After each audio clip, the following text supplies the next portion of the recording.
Hello दोस्तों, स्वागत है आपका हमारे यूट्यूब चैनल एडुसर ओरिजिन में। दोस्तों, आज 3 फरवरी 2022 को जो केमिस्ट्री के एग्जामिनेशंस हुए हैं, अपन उसका आज डिस्कशन शुरू करेंगे। तो ये है आपके पास सी नंबर सेट। तो सी नंबर सेट का ऑब्जेक्टिव क्वेश्चंस का डिस्कस शुरू करेंगे। तो पहला सवाल ये रहा आपके पास। ये पहला क्वेश्चन है कि एंजाइम क्या होते हैं। तो एंजाइम एक प्रकार का क्या है? प्रोटीन है। एंजाइम एक प्रकार का प्रोटीन है, पहला का सी नंबर। दूसरा है कि निम्न में कौन एक ईथर है। तो ईथर की बात कर लो तो कार्बन, कार्बन और बीच में ऑक्सीजन, ये है ईथर का फॉर्मूला। तीसरे क्वेश्चंस की अगर बात करें तो तीसरा सवाल है आपके पास कि बेंजीन डाइजोनियम क्लोराइड के जलीय विलयन को गर्म करने से निम्नलिखित में से कौन प्राप्त होता है।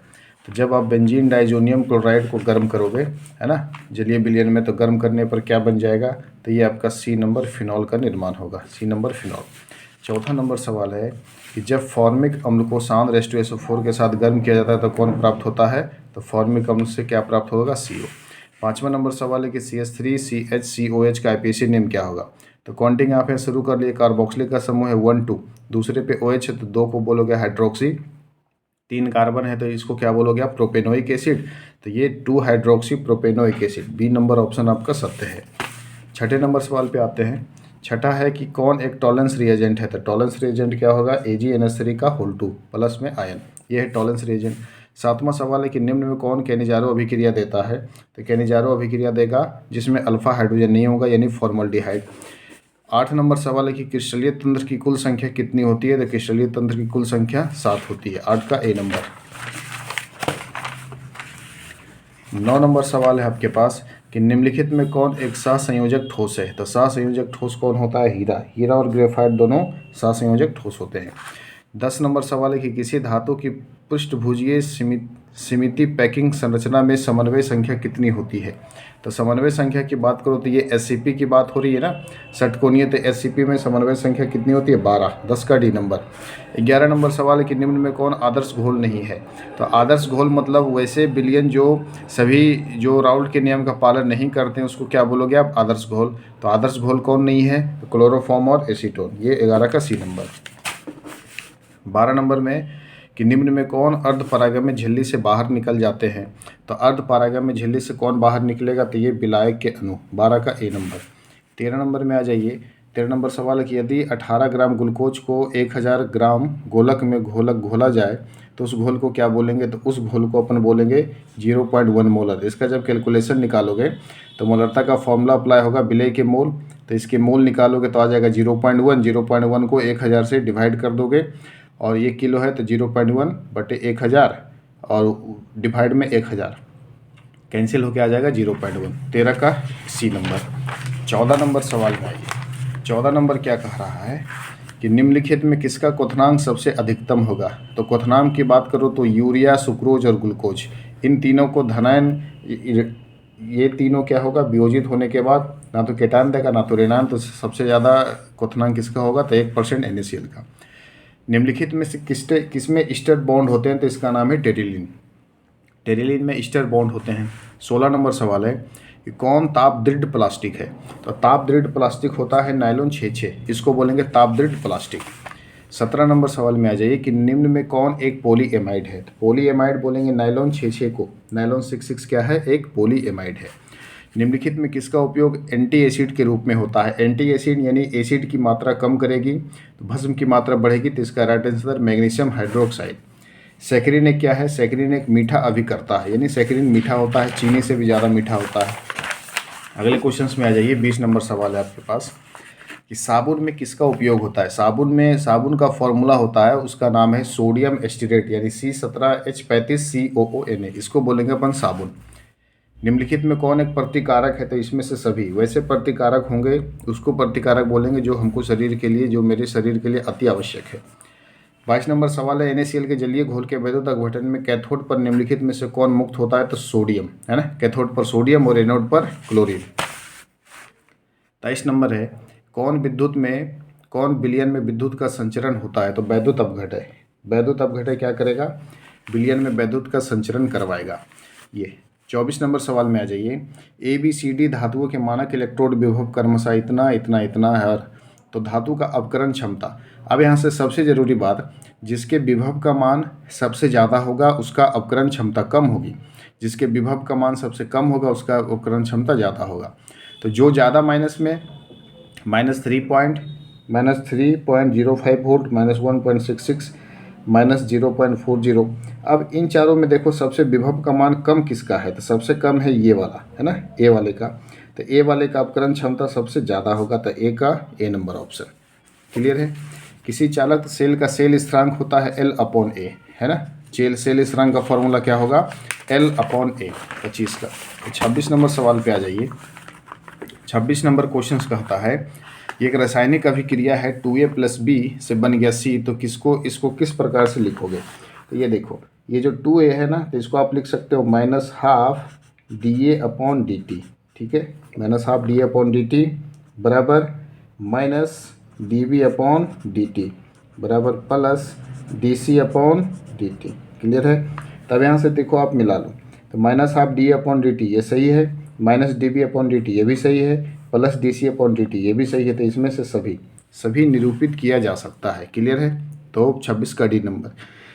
27 में आ जाइए कि एक रासायनिक अभिक्रिया का वेग समीकरण को निम्नलिखित रूप से निरूपित किया जाता है। यदि वेग ऐसा हो और यदि ए की सांद्रता को स्थिर रखेंगे, इसकी सांद्रता स्थिर रखेंगे और बी की सांद्रता तिगुना कर दिया जाए, तो वेग कितना गुना हो जाएगा, 9 गुना। इसको 3 गुना आप करोगे तो 3 का स्क्वायर मतलब 9 गुना। 27 का डी नंबर ऑप्शन करेक्ट है। 28 नंबर क्वेश्चन है किसी रासायनिक अभिक्रिया का वेग स्थिरांक निम्नलिखित में किस बात पर निर्भर करता है, तो वो डिपेंड करेगा टेम्परेचर पर। टेम्परेचर बढ़ेगा तो वेग स्थिरांक भी बढ़ेंगे। तापमान में 10 डिग्री तापमान बढ़ने से उसके वेग स्थिरांक 2 से 3 गुना में वृद्धि हो जाती है। ये 28 का ए नंबर। 29 निम्नलिखित में कौन कार्बोहाइड्रेट प्रकृति में प्रचुर मात्रा में पाया जाता है, तो ये सेलुलोज, ये डी नंबर ऑप्शन। 29 का डी नंबर।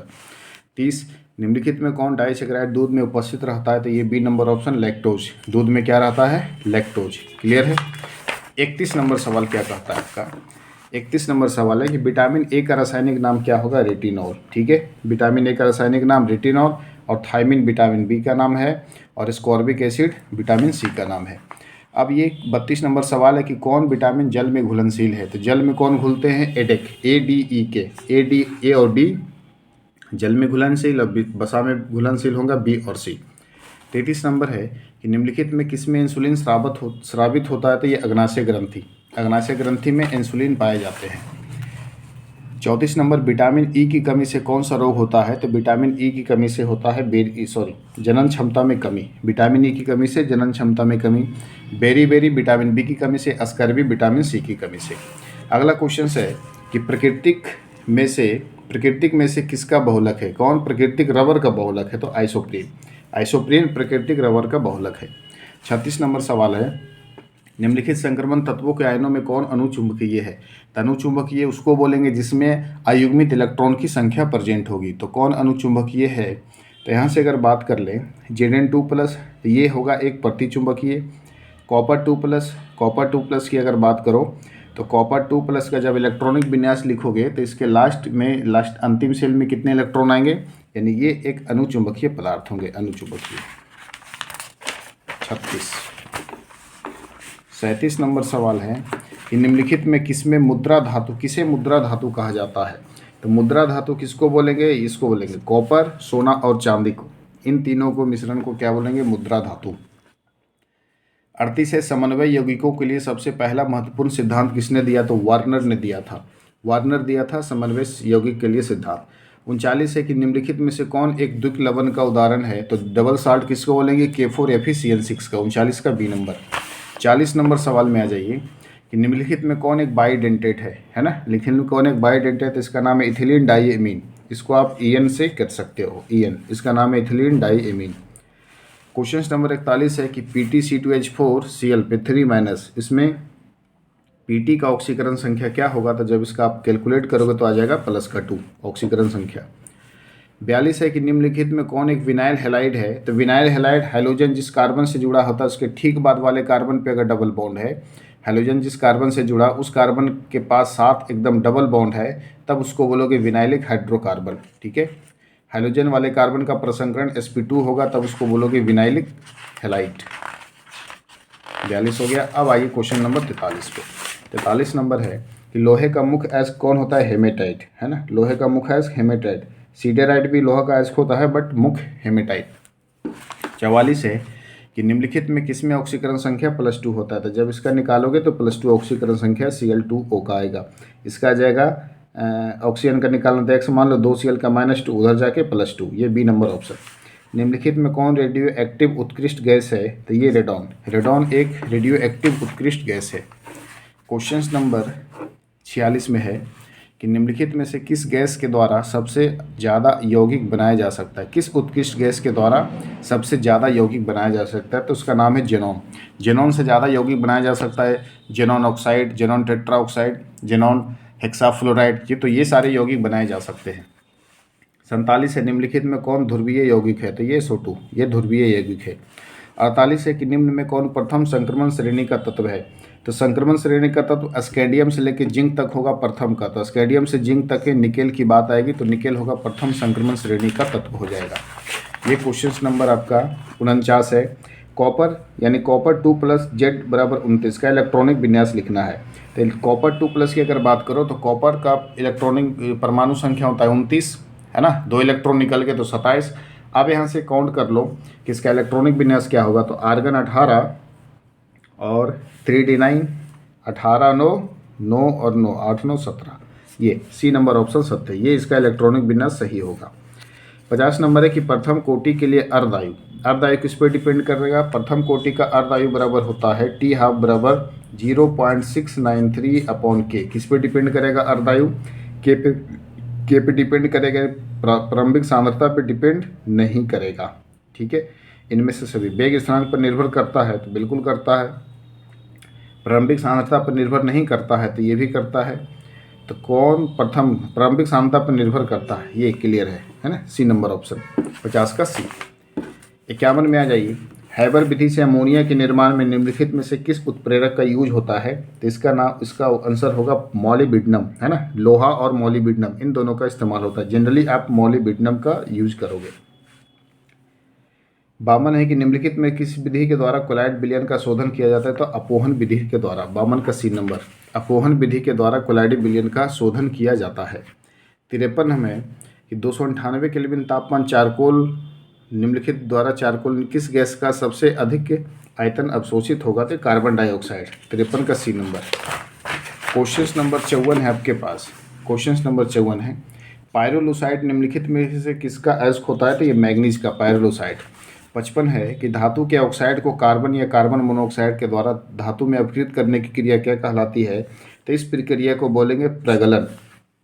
प्रगलन में क्या होता है, धातु के ऑक्साइड कार्बन या कार्बन मोनोऑक्साइड की उपस्थिति में जब इसको रिएक्शन कराओगे तो धातु के ऑक्साइड प्योर धातु में कन्वर्ट हो जाता है। तो वह विधि प्रक्रिया प्रगलन कहलाती है और यह उच्च ताप पर संभव है। 56 है कि निम्नलिखित में किस धातु के निष्कर्षण के लिए साइनाइड का यूज होता है। तो सिल्वर के निष्कर्षण, सिल्वर के निष्कर्षण में यानी Ag। 56 का डी नंबर। 57 है ये इसका आईपीसी नेम बताना है। तो आईपीसी नेम अब यहाँ पे आप देख लो, 4 कार्बन का है। 4 कार्बन को क्या बोलेंगे, ब्यूटाइल। और ये ब्रोमीन जुड़ा हुआ, और ये ब्रोमीन जिस कार्बन से जुड़ा हुआ डायरेक्टली 3 कार्बन से जुड़ा, तो टर्सरी होगा ना, टर्सरी ब्यूटाइल क्लोराइड। 57 का A number. Clear, tertiary butyl chloride 57 का ए नंबर। या तो इसको ऐसे भी लिख सकते हो, आईपीसी नेम की बात हो रही है ना, तो आईपीसी नेम ये नहीं होगा। 1 2 3 3 कार्बन की बात कर लो, दूसरे पे ब्रोमोन है तो 2 bromo 2 bromo 2 methyl 2 bromo 2 methyl और 3 कार्बन को प्रोपेन, 2 ब्रोमो 2 मिथाइल प्रोपेन। ये आईपीसी नेम। कॉमन नेम की बात होती तो ये होता। 58 है एल्किल हैलाइड का उपयोग निम्नलिखित में से किसके निर्माण में होंगे। एल्किल हैलाइड का उपयोग किसके निर्माण में होगा। तो एल्किल हैलाइड से क्या बनता है, एल्कीन का फॉर्मेशन होता है। एल्किल हैलाइड से क्या बनता है, एल्कीन का फॉर्मेशन हो जाता है। एल्किल हैलाइड से आप एल्कीन भी बना सकते हो, एल्केन भी बना सकते हो और एल्कोहल का भी फॉर्मेशन कर सकते हो, यानी इनमें से सभी। डी नंबर ऑप्शन इसका डी नंबर। 58 का डी। 59 है इसमें से किस यौगिक का द्विध्रुव अघूर्ण शून्य होगा, है ना। शून्य द्विध्रुव अघूर्ण है तो शून्य द्विध्रुव अघूर्ण किसका होगा, CCl4 का। CCl4 का। 60 नंबर है जिंक और जल के साथ क्लोरोफॉर्म के अपकरण से क्या प्राप्त होता है। तो मेथेन। जिंक और जल के अपकरण से निम्नलिखित में कौन आइडोफॉर्म परीक्षण नहीं देता है। तो बेंजील एल्कोहल आइडोफॉर्म परीक्षण नहीं देगा। 62 नंबर क्वेश्चन है कि ब्यूटेन 2 ऑल क्या है? तो ब्यूटेन 2 ऑल एक सेकेंडरी अल्कोहल होता है। ब्यूटेन 2 ऑल दूसरे कार्बन पे अल्कोहल होगा, है ना, उसको बोलेंगे सेकेंडरी अल्कोहल। निम्नलिखित में कौन जल में घुलनशील है? तो मिथाइल अल्कोहल CH3OH, ये जल में घुलनशील होंगे। 64 नंबर है कि निम्नलिखित में से किसके ऑक्सीकरण से एसीटोन प्राप्त होता है? तो 2 डिग्री। सेकेंडरी अल्कोहल का जब उसका ऑक्सीकरण कराओगे तो क्या बन जाएगा? एल्कोहल। तो इसमें सेकेंडरी अल्कोहल कौन होंगे? C number secondary alcohol. ये देखो CH3 CH के साथ OH और ये CH3, ये है सेकेंडरी अल्कोहल। इसका जब ऑक्सीकरण कराओगे तो क्या बन जाएगा? एसीटोन बनेगा। सेकेंडरी एमीन का क्रियाशील मूलक क्या होता है? सेकेंडरी एमीन का हो जाएगा A, यानी NH, और ये NH2 प्राइमरी अल्कोहल का क्रियाशील मूलक होगा। NH सेकेंडरी अल्कोहल का क्रियाशील मूलक होगा। ऐसे 66 में आइए, इसका IPAC नेम बताना है। तो इसका काउंटिंग में कर लो तो 1 2, दूसरे पे क्या है? एमीन जुड़ा है ना, 2 एमीन, 3 कार्बन को क्या बोलेंगे? प्रोपेन। तो इसको बोलेंगे प्रोपेन 2 एमीन। IPAC ने प्रोपेन 2 एमीन। क्लियर है? अब यहाँ से 67 है, प्राइमरी एमीन की अभिक्रिया ग्रिग्नार्ड अभिकर्मक से कराने पर निम्नलिखित में से कौन बनता है?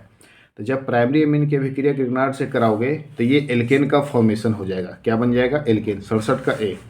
68 है, निम्नलिखित में कौन प्रबल क्षारीय अम्ल है? तो 2 डिग्री एमीन सबसे प्रबल क्षारीय होता है। तो ये 2 डिग्री एमीन है, तो ये होंगे प्रबल क्षारीय। 68 का B नंबर। 69 में आ जाइए कि निम्नलिखित में कौन हिंसबर्ग है? तो हिंसबर्ग बोलेंगे सल्फोनिल क्लोराइड को, बेंजील सल्फोनिल क्लोराइड को, जहाँ पे पारा पे जुड़े होंगे। तो ये 69 नंबर हो गए। लास्ट क्वेश्चन 70 में, जब एसीटामाइड की अभिक्रिया Br2KO से कराई जाती है तो निम्नलिखित में कौन बनता है? तो एसीटामाइड होता है एमाइड ग्रुप। इसको जब Br2 से कराओगे अभिक्रिया तो इस अभिक्रिया का नाम होगा हॉफमैन ब्रोमामाइड निम्नीकरण अभिक्रिया, और इसमें एमाइड से एक कार्बन की संख्या कम होगी और मिथाइल एमीन का निर्माण होगा। तो ये रहा आपके 70 क्वेश्चंस, ठीक है, ऑब्जेक्टिव के, और ये आपके C नंबर सेट है। तो ये 100% बिल्कुल करेक्ट है। 100% आपके आंसर करेक्ट हैं। आप इसको मैच करवाओ और अपने ऑब्जेक्टिव के रिजल्ट को देखो। तो ये वीडियो आपको कैसा लगा कमेंट करके ज़रूर बताएं, and thank you for watching. धन्यवाद।